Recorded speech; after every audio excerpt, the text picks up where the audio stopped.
ప్రజల వద్దకే పాలన అందించేందుకు ప్రజా దర్బార్ కార్యక్రమం చేపట్టామని, ప్రజలిచ్చిన ప్రతి వినతికి న్యాయం చేస్తామని రాష్ట్ర రెవెన్యూ శాఖ మంత్రి పొంగులేటి శ్రీనివాసరెడ్డి తెలిపారు. శనివారం నేలకొండపల్లి మండలం బోదులబండ గ్రామంలో ప్రజాపాలన ప్రగతి ప్రణాళిక 99 రోజుల కార్యక్రమంలో భాగంగా నిర్వహించిన ప్రజా దర్బార్లో జిల్లా కలెక్టర్ దివాకర్ టీఎస్తో కలిసి మంత్రి పొంగులేటి పాల్గొన్నారు.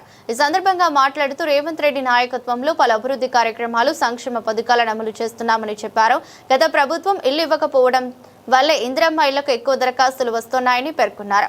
తమ ప్రభుత్వం ఇల్లు ఇవ్వటమే కాకుండా ప్రతి సోమవారం నిధులు విడుదల చేయడంతో ప్రజల నమ్మకం పెరిగిందన్నారు. ఈ నెలాఖరులో 2వ దశ ఇందిరమ్మ ఇళ్లు మంజూరు చేస్తామని తెలిపారు. పార్టీలకు అతీతంగా ప్రతి ఆర్దుడికి ఇందిరమ్మ ఇల్లు ఇస్తామని, 3వ, 4వ దశల్లో కూడా ఇల్లు మంజూరు చేస్తామని, ఎవరూ ఆందోళన చెందాల్సిన అవసరం లేదని భరోసా ఇచ్చారు. భూమి సమస్యలపై ఎక్కువ దరఖాస్తులు వచ్చినట్లు పేర్కొంటూ గత ప్రభుత్వ ధరణి విధానం వల్ల అనేక సమస్యలు ఏర్పడ్డాయని తెలిపారు. రాబోయే 2 నెలల్లో అన్ని సమస్యలను పరిష్కరిస్తామని చెప్పారు. భూభారతి ద్వారా అనేక సమస్యలు ఇప్పటికే పరిష్కరించామని, మిగిలిన వాటిని త్వరలో పరిష్కరిస్తామని తెలిపారు.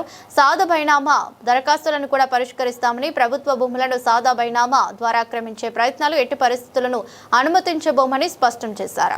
ఆనాడు రావణాసురుడు పాలనపై రాముడు పాలన రావాలని మీ అందరి కష్ట ఫలితంగా ఈ ప్రభుత్వం వచ్చిన తర్వాత గౌరవ ముఖ్యమంత్రి రేవంత్ రెడ్డి గారి నాయకత్వంలోని మన ప్రభుత్వం పేదవాళ్ళకి అనేక సంక్షేమాలు అందిస్తూ గత 10 సంవత్సరాల్లో దొరల పాలనలో ఏదైనా ఒకటి అర మంచి కార్యక్రమం ఉంటే దాన్ని తీసేయకుండా దాన్ని ఉంచుతూ అప్పులు తెలంగాణ రాష్ట్రంలో ఆనాటి 10 సంవత్సరాల్లో దొరకి రాని ఆలోచనలు కొత్త తరగా పేదవాడికి ఎన్నుదండలుగా ఉండే విధంగా, పేదవాడిని ఆదుకునే విధంగా 200 యూనిట్ల ఉచిత కరెంటు కానీ, పెద్దోళ్ళు తినే సన్న బియ్యం బువ్వ నా పేదింటి ఆడబిడ్డ తినాలని సన్న బియ్యం కానీ, రేషన్ కార్డులు కానీ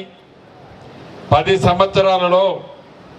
సంవత్సరాలలో పేదవాడి ఆత్మ గౌరవానికి చిహ్నంగా ఇందిరమ్మ ఇల్లు ఇవ్వాలనే జ్ఞానం, బుద్ధి ఆనాటి దొరలకు లేకపోతే, రాష్ట్ర ఆర్థిక పరిస్థితి బాగలేకపోయినా ఇందిరమ్మ ఇల్లు కార్యక్రమాన్ని ఇవ్వాలి అని తలంచి మొదట విడత రాష్ట్ర వ్యాప్తంగా 4.5 లక్షల ఇల్లు ఇచ్చి ప్రతి నెల టెన్షన్గా ప్రతి సోమవారం ₹1 కూడా లంచం లేకుండా డైరెక్ట్గా వారి ఖాతాల్లో హైదరాబాద్లో బటన్ నొక్కితే వారి ఖాతాల్లో కట్టుకున్న వారి ఖాతాల్లో ఈనాడు డబ్బులు పడుతున్న ప్రభుత్వం మీరు ఏర్పాటు చేసిన ఈ ప్రభుత్వం. అంతేకాదు పేద పిల్లలకి మంచి చదువు నేర్పించడం కోసం ఆనాటి ప్రభుత్వం సరిగ్గా బువ్వ పెట్టకపోతే 40% డైట్ ఛార్జీలు పెంచి, ఆడపిల్లలకి 200% కాస్మెటిక్ ఛార్జీలు పెంచి, విద్యకు పెద్దపీట వేయటమే కాకుండా వైద్యం పట్ల కూడా ఏ పేదవాడికి ఇబ్బంది కలగొద్దని వైద్యానికి కూడా మీరు ఎన్నుకున్న ఈ ప్రజా ప్రభుత్వం, పేదోడి ప్రభుత్వం విద్యకి వైద్యానికి పెద్దపీట వేసి ఈనాడు మీ ప్రభుత్వంగా ఈ రాష్ట్రంలో ఉన్నది. కాబట్టి ఏ ఎన్నికలు వచ్చినా మీ దీవెనలు, మీ ఆశీస్సులు ఈ ఇందిరమ్మ ప్రభుత్వానికి ఉన్నాయి. ఇది 5వ మీటింగ్ ఈ కాన్స్టిట్యున్సీలో ప్రజా దర్బార్ రూపంలో మనం ఏర్పాటు చేసుకుంది. 4 మీటింగుల్లో కూడా నేను స్పష్టంగా చూశాను. అత్యధికంగా ఇందిరమ్మ ఇల్లు కావాలని నా ఆడబిడ్డలు వచ్చి అడుగుతున్నారు.